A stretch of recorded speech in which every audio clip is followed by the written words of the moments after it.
क्योंकि आपको पता है ICC T20 cricket world cup चल रहा है।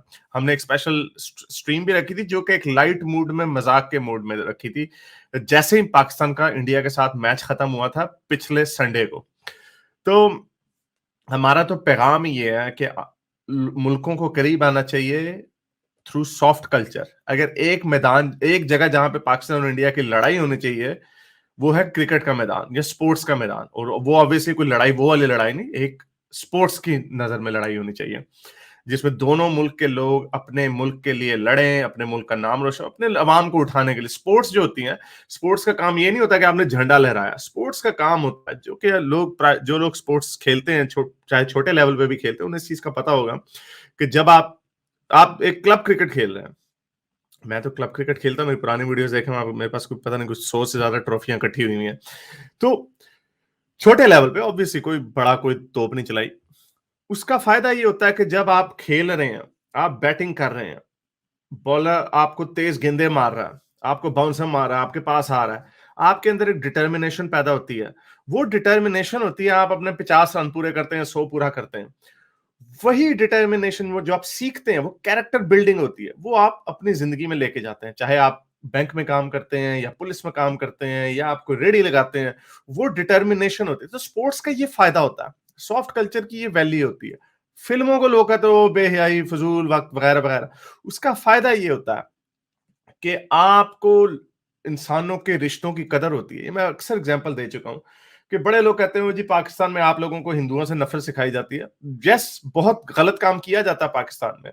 ये शायद जब शाहिद अफरीदी जैसे लोग कहते हैं कि मेरी बेटी एक दफा भजन सुन रही थी, मैंने टीवी तोड़ दिया, इस तरह की बेवकूफाना हरकतें। और अभी आज मैं आपको कुछ फ्रेश इस तरह की बेवकूफाना हरकतों के बारे में पाकिस्तान की तरफ से बताऊंगा और इंडिया की तरफ से बताऊंगा। तो आज मुझे बड़े डिसलाइक दोनों तरफ से पढ़ने हैं, इंडियंस ने भी मार दें और पाकिस्तानियों ने भी मार दें। और ये कोई बैलेंसिंग एक्ट नहीं है। मेरा तो जो नजरिया है वो बड़ा कंसिस्टेंट है पिछले 3 सालों से, जब से मैं बात कर रहा हूं। तो इनकी वैल्यू है, जब तक इनकी वैल्यू लोगों, और बड़ी पाकिस्तान जैसे जो कंट्री है वो बड़े कंफ्यूज है। वो कंफ्यूज इस तरह है कि क्रिकेट के वक्त भी उसमें भी इस्लाम को छेड़ देते हैं। जब कोई मूवीज की बात आती है, उसमें भी अगर कोई नेशनलिस्ट मूवी होगी या इस्लाम के हवाले से होगी, उसको बड़ा पसंद करेंगे। जो दूसरी रिश्तों को जो एक्सप्लोर करती है, मियाँ बीवी के रिश्तों को, भाइयों के रिश्तों को, दोस्तों के रिश्तों को, बॉयफ्रेंड गर्लफ्रेंड के रिश्तों को, जो कि मियाँ बीवी का रिश्ता बनता है, जो सबसे ज्यादा इंपॉर्टेंट रिलेशनशिप है, जिससे नस्ल इंसानियत आगे जाती है, उस पे इनको बड़ी तकलीफ होने लगती है। हालांकि वो बड़े इंपॉर्टेंट टॉपिक्स होते हैं जो कि आम लोग आपस में बात करते हुए घबराते हैं, लेकिन कैमरे की आंख से जब वो एक्टर्स को देखते हैं तो उससे बड़ा फर्क पड़ता है। यूनान और रोम की तरक्की की बहुत बड़ी वजह थी यूनान में, जहां पे मैं आजकल गया हुआ था पिछले कुछ दिनों से। यूनान में उनकी सकाफत का सबसे बड़ा जो एक हिस्सा आगे गया था, जो कहा जाता है ना birth place of democracy, birth place of philosophy, लेकिन एक और बड़ी इंपॉर्टेंट बर्थ प्लेस यूनान, जो यूनान जो जाना जाता है, वो थिएटर की वजह से। उन्होंने ट्रेजेडी और कॉमेडी को मिक्स करके दिखाया। कितने लोग हैं जो ट्रेजेडी को हमारे मुल्कों में रोने, ऑब्वियसली जो कि एक नेचुरल चीज है, उसमें रोने अपने पड़े रहते हैं, लेकिन ट्रेजेडी में भी कॉमेडी होती है। ट्रेजेडी में भी लोग, ये जो कि आप अपने घर में बैठ के, कोई किसी का चाचा मर गया, चाची मर गई, नाना नानी मर गया, आपको इस तरह की बात नहीं, लेकिन जो सिचुएशन होती है उसके इर्द गिर्द, वो भी वहां पे भी आपको बेतहाशा कॉमेडी इस तरह की मिल जाएगी, जिसमें कोई ऐसा जोक, चलो हाँ, इधर इधर हमें उन्होंने तंग किया था, अब ऊपर जाके अल्लाह मियां को तंग करेंगे, फॉर एग्जाम्पल। ये एक हल्का सा जोक है, इसमें भी लोगों, इसका मतलब ये नहीं तमस्खर उड़ाया जाए, इसका मतलब एक और इमोशन है इंसान का, जिसको एक्सप्लोर किया जा रहा है। ये इंसान जो होता है, एक इंसान आपको बड़ा मोनोटोनिक किस्म का नजर आएगा। आपको नजर आएगा कि एक इंसान जी बड़ा सीरियस है। नहीं, वो इंसान दोस्त के सामने कुछ है, बाप के सामने कुछ है, भाई के सामने कुछ है, बीवी के सामने कुछ है। हर इंसान इतना मल्टी डायमेंशनल होता है, इतना मल्टी फैसेटेड होता है कि लोगों को इस चीज का पता नहीं होता। लोगों को अपने बारे में नहीं कुछ चीजों का पता होता, क्योंकि उन्होंने एक फसाद रखा होता है। इंग्लिश वाला, उर्दू वाला फसाद नहीं, फसाद रखा होता है लोगों के अपने बाप के सामने। वो जी हमारा बेटा तो बड़ा अच्छा 5 वक्त की नमाजें पढ़ता है, वो पता चलता है वो दोस्तों के साथ उसकी बातें सुन लो ना, लग पता जाएगा वो क्या कह रहा होता है। वो एक जोक है, वो कहता है लड़का एक लड़की से पूछता है कि लड़की एक लड़के से पूछती है, कहती है आप लोग ये अकेले बैठ के दोस्त आपस में क्या लड़के बातें करते रहते हैं? बस दोस्तों की बातें करते रहते हैं। वो लड़की लड़के से पूछती है, कहती है ये लड़के आपस में बैठ के क्या बातें करते रहते हैं? वो लड़का कहता है वही बातें जो लड़कियां आपस में करती हैं। तो लड़कियां कहती हैं लड़के इतने गंदे होते हैं? इसके जोक का मकसद ये है कि हमारे लड़के समझते हैं लड़के गंदी गंदी बातें करते हैं, लड़कियां नहीं करती। लड़कियां भी आपस में करती होंगी अपने स्टाइल की, ऑब्वियस उनका सेंस ऑफ ह्यूमर डिफरेंट है। तो मेरा कहने का मकसद ये है, ये वो इमोशंस हैं, हर इंसान के इमोशंस होते हैं जो कि डिफरेंट इमोशंस होते हैं, जो आप अपने दोस्त को जानते हो, अपने बाप को जानते हो, अपने बेटे को जानते हो, लेकिन ये सारे आपका बेटा क्या सोच रहा है आजकल के जमाने में, जो आजकल 50 की दहाई में है, उसको पता होगा आजकल के 20 साल के बच्चे क्या सोचते हैं। वो मूवी की आंख से देख सकता है। इससे तो ये कैमरे की, सॉफ्ट कल्चर की, मूवीज की, ड्रामों की, स्पोर्ट्स की बड़ी वैल्यू है। अब यहाँ पे हमारी जो कंफ्यूज है, उसकी उसकी कंफ्यूजन की वजह ये है, हर जगह में रिलीजन घुसा देता हूँ। सबसे पहले तो मैंने ये आपको बताना था कि इसकी स्पोर्ट्स की इंपॉर्टेंस कितनी है। तो स्पोर्ट्स के हवाले से बात करते हैं कि अभी इंडिया पाकिस्तान का मैच हुआ, हमने हल्की सी बात की, हंसी मजाक में बात की, लेकिन यहाँ पे एक ही पाकिस्तान इंडिया में गंद मचा हुआ है इस वक्त, दोनों तरफ बड़ा बुरा किस्म का गंद मचा हुआ। इधर से भी पॉलिटिशियन अजीब अजीब बातें कर रहे हैं, उधर से भी अजीब अजीब बातें कर रहे हैं। सबसे पहली बात जी, ये मैं आपको वीडियो दिखाता हूँ, मुझे बड़ा अफसोस हुआ ये देख के कि बाजिद खान, जिसको मैं समझता था, और हम लोग ये हमेशा पाकिस्तान में कहते हैं जी, स्पोर्ट जब इंडिया बैन करता पाकिस्तान को साथ क्रिकेट खेलना, ओ जी स्पोर्ट्स में पॉलिटिक्स को क्यों ले आते हैं? तो बंदा इन लोगों से पूछे कि आप लोग रिलीजन को या रिलीजियस रेफरेंसेस को या रिलीजियस अंडरटोन्स को स्पोर्ट्स में क्यों लाते हैं?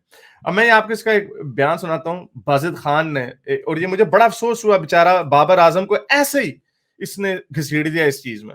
ही शुड बी, अगर ये बाजिद खान एक एक्सपीरियंस आदमी, बाबर एक अभी यंग लड़का है, शाय लड़का है, उसको हर चीज का नहीं पता होगा, आप उसमें क्यों उसको, और हालांकि बड़ा मैच्योर है वो, बाबर बड़ा मैच्योर लड़का है। अभी इंडिया न्यूजीलैंड के साथ मैच हुआ, वो लोगों को कह रहा था कि ना करो इनको, सिक्योरिटी सिक्योरिटी के नारे मत मारो, दिस इज टू मच। तो ये वीडियो देखें। लेकिन कुफर तो टूट गया। ये लगा करे। तो ये इसने कहा कि लेकिन कुफर तो टूट गया। वो बात ये पूछे थे, मैंने इसके ऊपर बड़ी सख्त तनकीद की बाजिद खान के ऊपर ट्विटर पर, मुझे बड़ी गालियां भी पड़ी कि आपको उर्दू नहीं आती, उर्दू नहीं आती। उसमें उर्दू नहीं आती, इसके पीछे ये असल में जो मुहावरा बन गया है, ये शेर था जो कि एक हिंदू ने लिखा था, जो मुझे एक आ जा रहा है हिंदू ने, मुझे शेर शायरी का ज्यादा पता नहीं है, मैं ये आपको पढ़ के बता दूं। लाए इस उस बुत को इल्तिजा करके, कुफर टूटा खुदा खुदा करके, पंडित दयाशंकर नसीम। तो ये पता नहीं उनका नाम कलमी नाम है या सचमुच में ये वो दयाशंकर थे या कुछ सेकुलर किस्म का आदमी था। अब इसमें भी इसका कहने का मकसद ये है कि जो रवायत होती है, जो कि ट्रेडिशन चला चला आ रहा होता है, वो टूट गया। कुफर टूटने से मुराद है वो ट्रेडिशन टूट गया। ठीक है, मैं मान लेता हूं आपकी बात, और मैं ये भी मानने के लिए तैयार हूं कि बाजिद खान ने इस सेंस में यूज किया, लेकिन इसकी कॉनोटेशन तो देख लें आप। आपको पता है कि कुफर का मतलब क्या है, आम जबान में कुफर का मतलब क्या है। You should never bring religion up. अब इसमें भी, अगर ये मुझे तो सार्कास्टिक जोक लग रहा है, वो कह रहे हैं हम बड़ी मिन्नत समाजत करके अपने शहर में, गांव में एक बुत लेके आए, क्योंकि मुसलमानों के गांव में बुत लाने की इजाजत नहीं है। तो उसने कहा चलो कुफर टूट गया, ये यानी कुफर, मुसलमानों का कुफर टूट गया खुदा खुदा करके। तो ये एक सार्कास्टिक जोक मुझे लग रहा है जो कि उन्होंने किया, और ये सेकुलर जोक है। ओके, कुफर टूटा, इस सेंस में वो कह रहे हैं कि एक रवायत टूटी, लेकिन इसमें भी, इस शेर में भी रिलीजियस कॉनोटेशन है। जब आपने, और ये ट्रेडिशन असल में यहाँ पे ये है कि पिछले 12 मैचों में, वर्ल्ड कप के मैचों में, इंडिया ने हमेशा पाकिस्तान को हराया है। सिर्फ ये पहली दफा ऐसा हुआ है जहां पाकिस्तान ने हराया, बड़ा थंपिंग विक्ट्री ली है उन्होंने। तो ये वो बाजिद खान उस ट्रेडिशन की बात कर रहे थे, लेकिन मैं फिर आपको कहूंगा कि Wajid Khan should know better. Wajid Khan को ये जुमला नहीं बोलना चाहिए था, और इसके ऊपर कितना प्रोपेगेंडा हुआ। संजय दीक्षित ने किया, उनके पता नहीं जितने उनके लोग हैं उन्होंने किया। आप लोगों को मौका देते हैं, जब आप खुद अपने मुंह से कहते हैं कि इंडिया में बड़ी रिलीजियोसिटी और हिंदुत्व और हिंदुत्ववादी और हिंदू जहादी फैल रहे हैं, आपकी तरह के ही हैं वो भी, वो जो हिंदू जहादी हैं, सारे नहीं, और वो फैल रहे हैं, और उनके हार्ड कोर जो हिंदुत्ववादी हैं वो इस तरह की बातें कर रहे हैं, और आपका मेन मेन खिलाड़ी एक्स प्लेयर्स इस तरह की बातें कर। अच्छा चलो, ये तो हो गई ना बात आपके सिर्फ बजिद खान की, चलो मैं इनको देने के लिए तैयार हूं, but he should be careful and I think he is learned his lesson. मेरा ख्याल से Bajid Khan would be lot more careful next time. कुफर टूटा, उन्होंने मुहावरतन बात की, गलत उल आम हो चुका है, लेकिन इसकी कॉनोटेशन थी, he shouldn't have used that. अच्छा, मेरे इस नेक काम को जारी रखने के लिए मुझे पेपैल या पेट्रियन पे जरूर सपोर्ट कीजिए, ताकि मैं अपना पैगाम ज्यादा से ज्यादा लोगों तक पहुंचा सकूं।